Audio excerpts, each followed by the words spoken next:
Welcome back to the channel. মই আজি দেখুৱাম আপোনালোকৰ MI স্মাৰ্টফোনৰ কেনেকৈ কাস্টম ROM ইনষ্টল কৰিব পাৰি তাৰে আজি ফাৰ্স্ট পাৰ্টটো বনাইছো কাস্টম ROM ইনষ্টল কৰিবলৈ কেইবাটাও পাৰ্ট আছে দুটা তিনিটামান ষ্টেপ কৰিব লাগে তাৰে ফাৰ্স্ট ষ্টেপটো মই আজি এই ভিডিঅ'টোত দেখুৱাম গতিকে চাই থাকক আজি এই ভিডিঅ'টোত মই দেখুৱাম কাস্টম ROM ইনষ্টল কৰিবলৈ ফাৰ্স্টতে আপোনাৰ ফোনৰ bootloader unlock কৰিব লাগে গতিকে bootloader unlock কৰিবলৈ ফাৰ্স্ট ইয়াত কেনেকৈ ৰিকুৱেষ্ট দিয়া হয় হেতু দেখুৱাম ফাৰ্স্টতে আপোনাৰ সেটিংছত যাওক সেটিংছত গৈ about ফোনত যাওক about ফোনত যোৱাৰ পাছত ইয়াত MIUI ভাৰ্সন তাত আপুনি 5-6 বাৰমান কন্টিনিউয়াছলি টেপ কৰক তাৰ পাছত এই পপ আপ অহাৰ পাছত বেক কৰি এডিশনাল সেটিংছত যাওক এডিশনাল সেটিংছত যোৱাৰ পাছত ডেভেলপাৰ অপচন বুলি থাকিব হে ডেভেলপাৰ অপচনত যাওক আৰু ডেভেলপাৰ অপচনটো ইনেবল কৰি লওক ইনেবল কৰি লৈ তাৰে USB ডিবাগিং আৰু OEM আনলকিং এই দুটা অপচন ইনেবল কৰি লওক এই অপচন ইনেবল কৰি লৈ বেক হৈ আপোনাৰ তাত MI ক্লাউড থাকিব অপচন যদি নাপায় তেনেহলে সাৰ্চ কৰক MI ক্লাউড ডট এই গুটে খোলাৰ পাছত এটো ওলাব ইয়াৰ গুটেখিনি কন্টাক্ট মেছেজিং গ্যালাৰি নোটস গুটেখিনি অন কৰি থওক তাৰপিছত ওপৰত সিঙ্ক নাও থাকিব এবাৰ সিঙ্ক কৰি দিয়ক মোবাইল ডাটা অন কৰি ৰাখিব গুটেখিনি অন কৰি থওক কন্টাক্ট মেছেজিং যি অপচন আছে তাৰপিছত বেক হৈ পিনে আপোনাৰ ব্ৰাউজাৰটো খুলক আপোনাৰ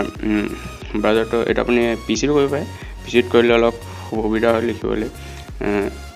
ফোনতো কৰিব পাৰে একো প্ৰবলেম নাই তাৰ আপুনি গুগল কৰক MIUI গ্লোবাল হেতু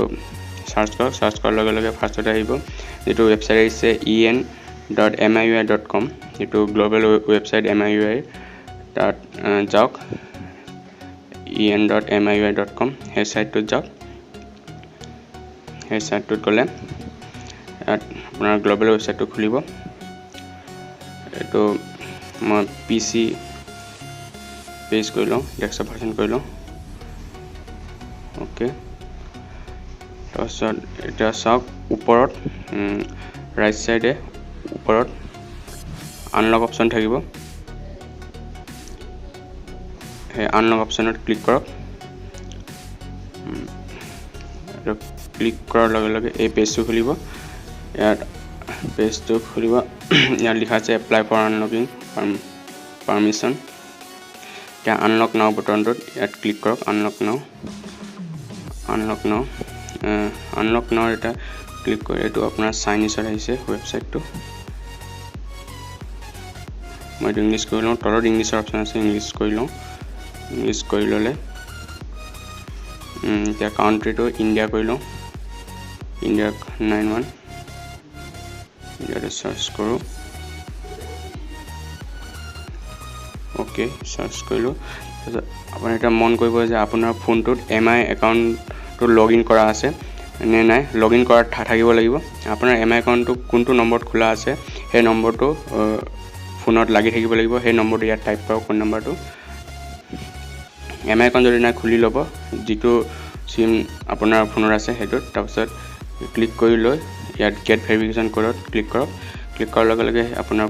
ফোন সেই সিম নম্বৰটোলে এটা ভেৰিফিকেশন কোড যাব হেতু ইয়াত টাইপ কৰি পিনে সাইন ইন কৰি দিয়ক সাইন ইন কৰাৰ লগে লগে এই পেজটো খুলিব এই পেজত আপোনাৰ ৰিয়েল নামটো লিখি চাব যদি নহয় তেনেহলে যদি ইয়াত ভুল লিখা হয় তেনেহলে এটা আনকমন নাম দিব যিকোনো আনকমন নাম দি তলৰ আপোনাৰ লোকেশনটো লিখিব ইন্ডিয়া লিখিব যত থাকে ইন্ডিয়া তাৰপা আপোনাৰ যেটো MI একাউন্টটো যিটো নম্বৰত খোলা আছে সেই নম্বৰটো ইয়াত টাইপ কৰক তাৰ পাছত তলৰ আপোনাৰ ৰিজনটো লিখিব লাগিব ৰিজনটো আপুনি লিখিব পাৰে I want to experience custom so I want to unlock my bootloader হেই বুলি লিখিব পাৰে এটা সুইটেবল ৰিজন লিখক এটা ভাল কে তাৰপা তলৰ যেটো নেকি কেটচাপ যেটো কোড আছে সিকিউৰিটি কোড হেতু তাত দি আহে লিখক তাৰপিছত আই কনফাৰ্ম লিখি পিনে এপ্লাই নাও কৰক এপ্লাই নাও কৰাৰ পাছত আপুনি তাৰ কাৰণে বুটলোডাৰ আনলক কৰিবৰ কাৰণে এপ্লাই আপোনাৰ হৈ যাব। কিন্তু মন কৰিব যে আপোনাৰ ফোনটোত MI একাউণ্টত লগইন কৰা আছে নে নাই, আৰু যিটো নাম্বাৰত MI একাউণ্টটো খোলা আছে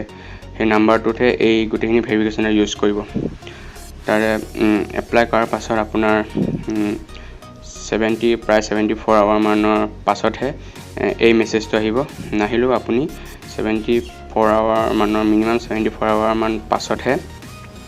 ইয়াৰ পাছৰ নেক্সট ষ্টেপটো কৰিব পাৰিব। গতিকে তেতিয়ালৈকে আপুনি ৱেইট কৰিব লাগিব 74 আৱাৰ, মানে সিহঁতৰ চাইনাৰ যোনটো ছাৰ্ভাৰ তাত আপোনাৰ ডাটাটো আপডেট হ'বলৈ অলপ টাইম লাগে। গতিকে 74 আৱাৰ আপুনি ৱেইট কৰক, প্ৰায় 4 দিন সময়, 4 দিন সময়। তাৰপৰা ইয়াৰ পাছত কি কৰিব লাগে সেয়া মই নেক্সট পাৰ্টত দেখুৱাম।